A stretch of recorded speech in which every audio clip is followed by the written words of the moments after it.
My name is Zachary. I'm Patrick. And we have some numbers on the Delaware housing market, but let's get started first with some key points. Right now, our average mortgage rate, which means the average amount you're paying on a home every single month, is just under $2,500 nationally. Yes. That's a bit higher than typical. 100%. Average price point in Delaware, about $321,000, but we'll actually go county by county and show you the difference between those three. And it is still absolutely a seller's market, with days on market being just under 20 days in Newcastle and just under 30 days in Kent County. A little higher in Sussex County because they have a lot of new construction that sits on there. The builders put their construction plans on the MLS and they sit there forever, and so it kind of skews the numbers a little bit. Sussex County is just as on fire. How are you doing, bro? Doing great. How was your weekend? It was great. We went to Harvest Ridge. It was great.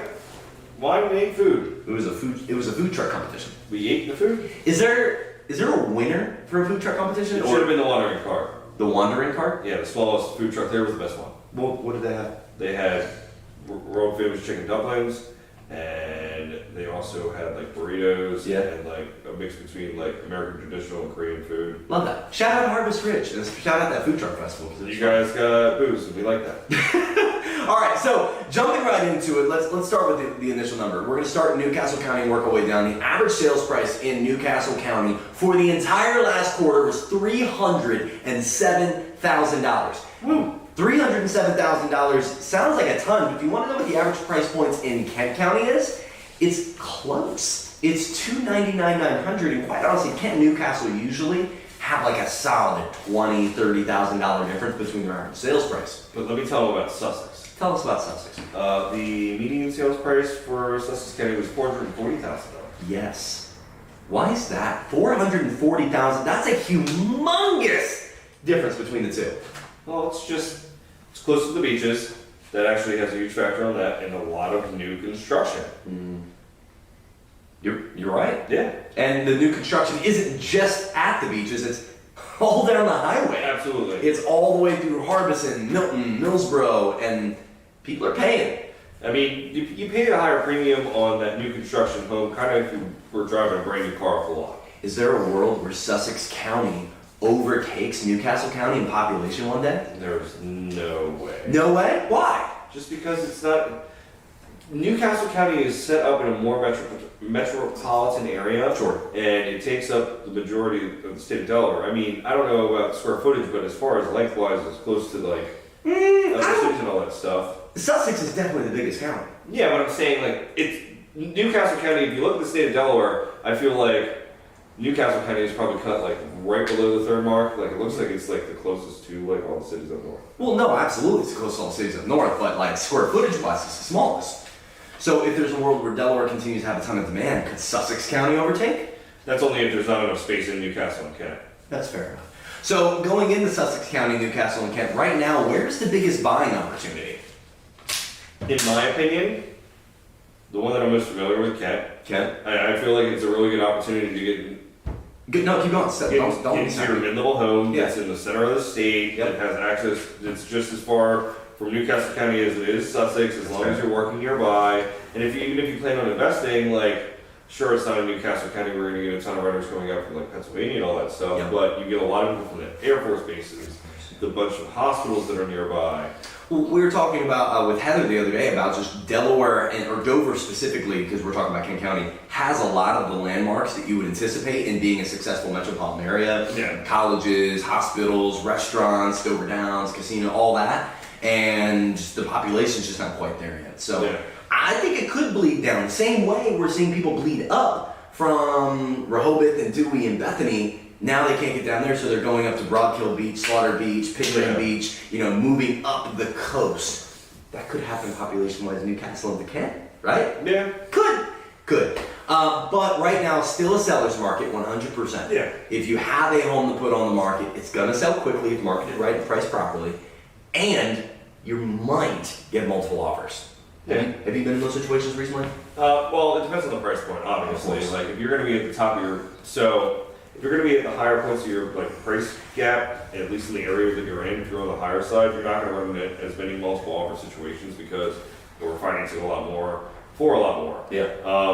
When it comes to like those first time home buyer price ranges though, like under the $400,000 mark, like in Kent and Sussex County, Kent and Newcastle County, I feel like it's just still just a booming area as long as the home's priced correctly. Isn't that state the first time home buyer pricing in Delaware is now 400,000 and below? Not necessarily. You don't? Okay. I feel like it's if you're in the position where you just recently purchased like a brand new home in 2019, it's great. But if you were trying to purchase your first home now is probably the worst time to do it. That's what I'm saying. I'm saying it doesn't stake that 400,000 is now like the walk-in price. Yeah, like that's the range you now probably have to look up to, and not necessarily because the average price point is $300,000, just under. You can get a house $300,000, but that market is competitive. Yes, that's super competitive. Well, and if you set the expectation for yourself and you're realistic about what your money can buy, yeah. You can get under contract on a home in like a week. You just have to be aggressive with your offers. Aggressive with the offers and quick to see the home too. And aggressive with the offer doesn't necessarily mean you're paying over asking, you're giving away repairs, you're not doing an inspection. You're just walking in and giving them pretty much what they're looking for. Give them the list price, get there quickly, and work with an agent that's going to negotiate well enough and like be on top of it. Because I don't want to disparage anybody, but I've noticed a lot of agents in this market get very not picking up the pace the way they need to, and a lot of people are getting pissed off. Like if you're not, I guess you could say, following towards their footsteps or something that goes amok, like and you're pulling away from somebody's money right now in the real estate market, times are tough. Yeah, well, for who specifically? Are you speaking to the realtors? Yes. Well, it depends on who you're servicing. There's a lot of people. There's a lot of real estate agents that got their license in the last year and a half, 2 years. They got their license because they like HGTV. Yeah. They like looking at homes, they like tours, and I think as a consumer we need to make sure, and I know not everybody is thinking every day, man, when I buy a home, what agent should I use? That's not a thought anyone has until it's time to use an agent. But when that time comes to utilize an agent, use someone who has knowledge, someone who has experience, and quite honestly, someone who knows what they're doing. Yes. People don't realize how easy it is to become a real estate agent, unfortunately. Well, it's not necessarily not as easy as a contractor or something. Yeah, but it's not necessarily the easiest thing in the world to become a real estate agent. It's just like once you pass the test, you don't know anything. Yeah, the test and the studying, the leading up don't teach you how to be a real estate agent. That's the point. But that's all we're talking about today. The other numbers I want to look at is quarterly. Let's just read down these numbers real fast on Newcastle, because I think these numbers are just incredible. So for Newcastle County right now, median sales price $307,500. That's up 6% from last year. Average sales price. So basically, what's the average versus the median? There's a difference. That's even higher. That's $338,000 because there's going to be some homes that bolster that up. Here's where it gets interesting.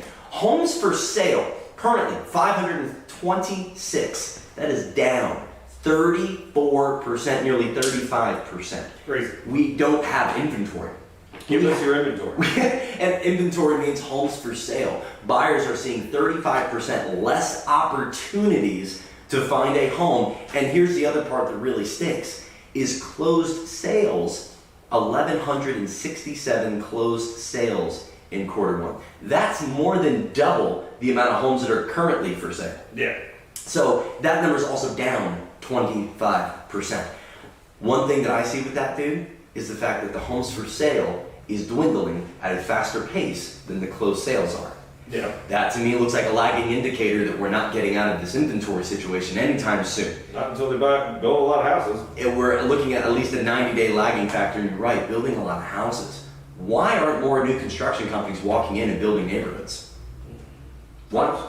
Times are tough. Times are tough for who? People got money? Yeah, I guess you're right. But it's not, everybody's used to this quick pace that we had like the last few years. You put a house on the market, you can have a monkey take the photographs and a chimpanzee list it, and it's going to get sold. It takes a little bit more push than that, and people aren't getting exactly what they were asking for over the last couple of years because buying power has dropped. Buying power has dropped. Largely. Yeah, because buying power has dropped, people are, I guess, like a little bit more strategic with their money in the way that they're doing things. But when it comes to new construction, just make something that makes you money and it's priced correctly. That's just going to sell. People are desperate for homes. And honestly, I just walked through a property up in Newcastle. It's going to be listed by Amanda to flip us. And the property's gorgeous. And not just in the fact that the home is gorgeous, but every detail has been taken care of. They walked through and meticulously made sure everything's dusted, everything's cleared, the furniture's pushed to the wall, showing up the square footage. They mop, they clean, they got a professional cleaner in there, like every detail. So when that home hits the market, it's gonna get swapped right up, because you're right, there are a lot of sellers and agents right now putting homes on the market that are listed for too high for what the home is currently stated in. And it's terribly marketed. That can be another side of it too. Between the pictures of the home and the status of the home, it really does matter how it's marketed. And that's reflected in these price points, because when we look at the average marketing period in Newcastle County, 32 days in Q1. Now, I don't know about you, but I would love to see the median days on market. We don't have that number. My guess is median days on market is well below 14. And that the average is being bolstered up by those properties that are just sitting on the market and aren't going anywhere because they're overpriced, poorly marketed. And I mean, if it's a good home that's poorly marketed and it's just been overpriced for a long period of time, in a buyer situation, I love that. Yeah, and so back in November, everyone was screaming about price reductions. Oh my gosh, there's so many price reductions, the market's falling apart, everything's going down. And we got on here and said, no. It's simply the fact that homes that were overpriced are now realizing they're overpriced and coming back down to earth. Not every seller did that as quickly, and there's still sellers that are doing that. There's always going to be sellers that want more for their home than what it's worth. But the point is, just because there's price reductions happening in the market doesn't mean the overall price of homes are dropping. Yeah. We're not seeing that in the numbers. We're seeing a 6% rise year over year in Newcastle, a 7.6% rise year over year in Kent County, and a 5.8% rise in Sussex County in the median sales price. So we're not seeing declining home prices. We're currently seeing 6% is a little higher than typical, but closer to an average real estate market where you will see 2 to 4% increases year over year. And historically, that's what's been accurate, and that's what's been the average. Houses. And houses are cool. And we'll cut it short there unless you got anything else to put into this game, man. Anything else you want to stir the pot with? Yeah, well, it's all these numbers being thrown at you guys. I'm sure it's a lot to take in. If you don't look at this stuff on a regular basis, I'm sure it can be a lot as well. Don't be scared to contact us with specific questions that you have about what's going on in your specific city, because Delaware is a giant place too. Well, yeah. Kind of. Not really. It's the second smallest place in the country, but... Yeah, whatever. But anyway, all I'm saying is real estate's super territorial. If you want to know what's going on in your city, your town, your neighborhood, your street, contact us. Contact us, man. Hey, it's bananas out there. Have a great one.